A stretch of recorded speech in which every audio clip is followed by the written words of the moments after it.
the absurdly young age of just 30, Josh Groban's already released 5 albums and sold 25 million records. Perhaps not surprisingly, he's also one of Oprah's favourite things. And to find out why, Josh Groban wants to know, why are you one of Oprah's favourite things? I didn't realize you could give away a person on that, show. That was a surprise to me, too. An iPad, I mean? I know, yeah, me and an iPad and a nice refrigerator. Why you? What was so special about you? You know, I mean, look, I mean, as me, if it were me, and it is, I have always scratched my head about that. But I'm very, very honored that she's liked and supported my music from day one. I mean, I can't imagine a greater honour in the entertainment business. It is the Keep your Oscars. I mean, to be one of Oprah's favourite things. Couldn't agree more. You know, when she decides to show her audience something that she appreciates, it means the world to anybody, to an author, to a singer. I mean, you're now a veteran of the business. I feel like it. Which sounds ridiculous because you're only 30. But I know. Well, look at what you've packed into 10 years. They're signing a sperm and an egg somewhere, and they're just waiting for that connection, you know, to happen. No, I know in 10 years. I mean, look, I don't take for granted at all the fact that 10 years is now a very, very long time to be in the music industry. It's becoming increasingly fickle. And as we go more towards a singles kind of driven market, you're in and you're out. And so the fact that I've got a fan base that has always been about the whole album, and I've been able to kind of avoid the hype machine, fly just low enough under the radar, and just kind of focus on my grassroots connection with my fans. I feel very lucky that I've been able to keep my head down. I mean, the one thing, when I heard you were booked, I was very excited because I'm a big fan. But second, I thought, what is the one thing I really want to ask Josh Groban? I thought, what it would be, straw poll of my friends, then the sheer volume of men of a certain age who have seduced women to your music prompted me to think, have you ever done that? Have you ever used Josh Groban music? I wish that I could use my own music in the same kind of way, but I find that I would cringe. I wouldn't be able to do it because I think maybe it's the same way as an actor seeing himself on camera. Like when I hear myself, once the mixing is done, I can't really play my own music. You see, you think you're bored with your own music. Imagine my position. I have judged America's Got Talent and Britain's Got Talent for 6 years. 1 in 3 singers that comes and auditions at some stage sings "Raise Me Up." Has tackled that song. I hate that song. I don't blame you. Listen. Hold your thoughts on it. Okay, yeah. Let's hear you in action. Oh, dear. With "Raise Me Up." Okay. You raise me up so I can stand on my feet. You raise me up to walk on stormy seas. Right, so let me clarify. I love the way you sing that song. Thank you very much. I hate the way 98% of every contestant we ever get tries to sing that song. It's a deceptively difficult song. I mean, it really is. I mean, it's not complicated musically. It's the same notes over and over again, but it just keeps getting higher and higher and higher, and it's like the national anthem. If somebody starts it in the wrong place, they've got nowhere else to go. It's horrendous. If you hear them going early and you know the big notes are to come, it's like an agonizing slow form of water torture. That's right. It can be. It can be. So no, look, I feel for you. That's what happens when you've got a modern day kind of classic that you've stumbled upon, is that it winds up being covered thousands of times by different people. Which is the song, when you're performing live, you're in the middle of a tour at the moment, which is the song you most like performing live? I always like performing songs that I'd like to imagine people didn't know they wanted to hear. For me, it's the moments in the show where I feel like I can add something that perhaps I wasn't quite able to accomplish on the record, something that I think maybe pulls the audience a little bit out of their comfort zone, but in a good way. It always means a lot when I can sing something I wrote. I mean, as I've been writing more and more, it's very gratifying to be able to sit there and play something that has a personal meaning. Come on, 5 minutes to live. You can sing one of your own songs 5 minutes to the nation. Let's see. If I could sing one of my own songs to the nation, 5 minutes, it would have to be one of mine. I would probably. That's a good question. I would probably sing. There's a song called "February Song." That's one of my favorite songs that I've done, and a very, very personal message. And you know, it's about kind of how sometimes you got a lot of questions, and sometimes you need to back up from the world a minute before you find the answers. And I think if I had those last moments on Earth, certainly there'd be a lot of questions I'd have at that moment. And would there be someone you were thinking of? There's always a muse. I mean, there's always somebody that with that particular song. With that particular song, you know, sometimes you write about a person, and sometimes you write words that you need to hear yourself, and sometimes you write songs about messages that you need to hear at the time. And February Song is a song about that confusion. It's a song about that uncertainty, and in a lot of ways, it's about the people around me that have been so supportive, and in a lot of ways, it's about me. 7 years ago, you said in an interview that there's the badass in me that's never going to come out. Well, I'm covered in tattoos under this suit. You know that. I'm like the Yakuza. You seem such an unprepossessing, delightful young man. What's the badass? The badass. Well, I mean, I think that sometimes people assume, because of the style of music you sing, maybe it has kind of a romantic nature. Maybe some people might think it's a little cheesy, whatever. That that there's no dark side, that there's no edge, or that you sit at home and knit and But no, I don't know. I wanted a motorcycle when I was younger. My mom has only cried about one thing that I've wanted in my life, and that's a motorcycle. So that's one thing I was not able to get. But I don't know. At some point, I'd like to get a tattoo or 7. You ever been a hopeless drunk, a drug addict? Never. No, never done any drugs. Ever been a fighter? I'm a control freak. For me, like, I'm so scattered all the time without any drugs. My brain is always in a million different places. So I actually kind of just worry about where I'd find myself. What alleyway I'd wake up naked in if I tried anything else. But no, I drink on days off.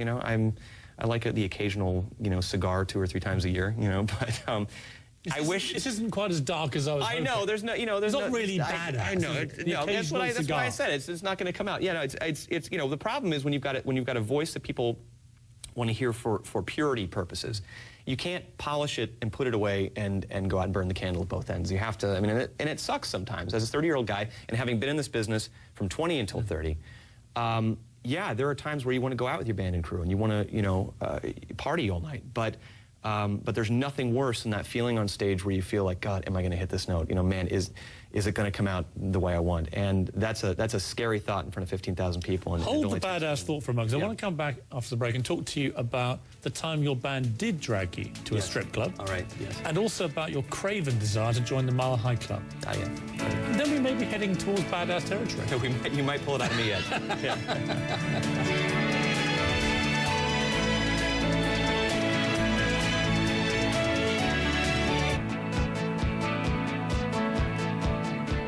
Thank you all for coming to Anna Banana's goodbye party. And to my Anna Banana, you go into your cave and you study your butt off, because if you do, I just know that you are going to kick that bar's butt out of here, Yeah. It reminds me of an old story my law professor told me about... Oh, dear God, cheers, everyone. Cheers. That is, of course, Josh Groban's big screen debut in the romantic comedy of the summer, Crazy Stupid Love. Steve Carell called you hilarious. Blimey. That doesn't get much. What an accolade, eh? That's very, very nice of him. That was the way my mom combed my hair when I was in 5th grade. That's how I had the inspiration to no, but I saw the film last week, actually, and you are naturally comedic. Thank you. You have the look for it. You have the kind of... I'm funny looking, for sure. Yeah, but you had a comic timing. It was funny. Thank you, Piers. Do you like it? I do love it. I started in improv, actually. I loved comedy. I loved, the instinct of trying to make people laugh. And the ironic thing about when I started opening my mouth to sing was that it became this kind of big, dark, romantic, dramatic voice.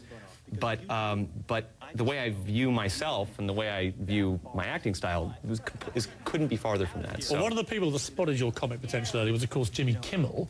And we're going to play a little clip here from your memorable Kanye West impression. All right. At most, his tweets are 140 characters, but the depth of his passion is immeasurable. Fur pillow.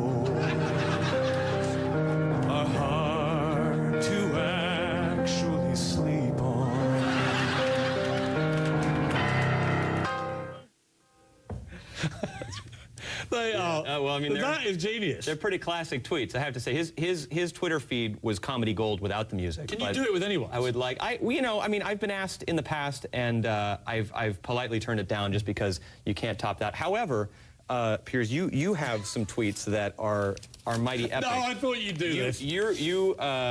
I feel that perhaps I might want to give some of your very dramatic, very passionate tweets the gravitas that they quite frankly deserve. This one, I wish I had a piano because that would make this a whole lot easier. But this one just calls for an operatic memo to all the spotty, tax-dodging, dull-scrounging anarchists in London. Please just give it a rest for today, can you? Thanks. I like the thanks at the end. I feel like... Oh, wait, this one's good. This parrot is the smartest animal I've ever seen. Amazing. Yeah, I don't know. These are That's good. actually toe curling. Was that the one I gave a standing Who's ovation? the parrot? I have to know who the parrot is. It was a parrot that appeared on America's Got Talent, and I ended up giving a standing ovation to a parrot. So America's Got Talent, it includes animals? There are no rules. Let me talk to you about the Mile High Club. Yes. Because I read an interview with Elle magazine recently where you seem to be really, really pretty keen to try it out, but you were worried about logistics. Yeah, no, it's always been a fascination of mine. It's something I've never done. I mean, you think that, you assume that people like, Richard Branson or the president or, people who have actual queen-size beds on their planes, and I wonder if those beds have seat belts, attached to them. You must have more women in your audiences at night wanting to go to bed with you than any guy singing out there at all. I have not dipped my foot in those waters. No, I haven't. Because never slept with a groupie? No, I haven't, because I'm weird. I mean, I have a lot of friends in the music business who just kind of, as we all do, you get into it and you have the popularity and you're backstage and you meet girls and you go out. For me, in my show, I actually walk out in the crowd, so I'm able to actually see who's out there. And I've seen some of the smoothest behavior from certain musicians, and their assistant will going to be out and be like, hey, you want to go backstage and be like, oh, I got chosen. And I think, man, like I don't think I could get away with that. Who's the smoothest? Who's the best operator you've ever seen? Who was it? They won't complain because it's obviously it's like a badge of honor. Have you interviewed Kid Rock? I have. He is. That does not surprise me. He is a smooth mofo. I will tell you. Half my staff were drooling. And I'll tell him that to his face, because he is absolutely one of the smoothest guys I've ever been around. And charismatic too. Very charismatic. Oh no, we're odd couples as far as friends, but we're neighbors, and so we've hung out a few times, and every time, I swear to God, he's very smooth. Now you dated January Jones for 3 years. Katy Perry cited you as her secret crush. You're 30 now, so you're nearly approaching proper adulthood. Yeah, I found 4 gray hairs on this side. Is there any woman in your life at the moment? That you want to share with me? Not at the moment, no. I am on tour, which makes it very, very difficult to meet people. I might stop in a city, have a couple days off, and meet somebody really fantastic. And the only way to get to know somebody, take them out to dinner, have a second date, whatever, is to fly them around the country, and that kind of adds a bit of an undue pressure that you don't. Do you ever sing to your ladies? No, I'm actually more attracted when somebody kind of wants to get to know me from a clean slate. For me, it's actually easier when somebody's like, so what do you do for a living? Oh, good luck with that. That's really good. Because I can start, and then if I feel like it's gotten to that point, then I'll be like, hey, just so happens I'm playing the Garden on Tuesday. If you'd like to, so if you'd like to, got a seat with your name on it. If you'd like to, come by and say hello, and that's always fun. I got to admit, that's always. Tell me about your foundations. I know it's something you're very keen on at the moment. When I started singing, I was also lucky enough to have a wonderful arts program at my high school, a place called the LA County High School for the Arts in downtown LA, and a wonderful camp program called the Interlochen Arts Camp. And as I grew older, I realized how quickly and how drastically on a governmental level these programs are being cut from kids' lives. And it changed my life in so many ways, not just from a foundation as a person, but professionally, obviously. It made me everything that I am today. But I started to realize, being in programs like that it affects kids' lives in ways that are immeasurable, even if they don't go into it professionally. These kids are on the fence, and just having the chance to express themselves, having the chance to get out there and share what they're not maybe able to share in their home life is amazing in a child's life. And so I just kind of started the Josh Groban Foundation, and it went to a lot of different causes, and I realized that I wanted to do 2 things with the foundation. One was I wanted to change the name so that it was its own entity and wasn't, dependent on. So what is it called now? So it's now called the Find Your Light Foundation, which is, to me, how I felt about discovering How can the people arts. help if they want to? Well, if they want to, they can visit the website, which is www.findyourlightfoundation.org. Or they can text ART to 50555 to make a $10 donation as well. But we're focusing primarily on that passion. Ever since I testified to Congress for more arts funding, I've realized that was my biggest bullet, is to share that experience and to try and get more young people inspired and get those programs back where they belong. So every city we try to do that. Good for you. It's been good to meet you. It's been really great to meet you too. It's a real pleasure. Thanks. I feel darker already. Can you give me one last burst of Raise Me Up? Come.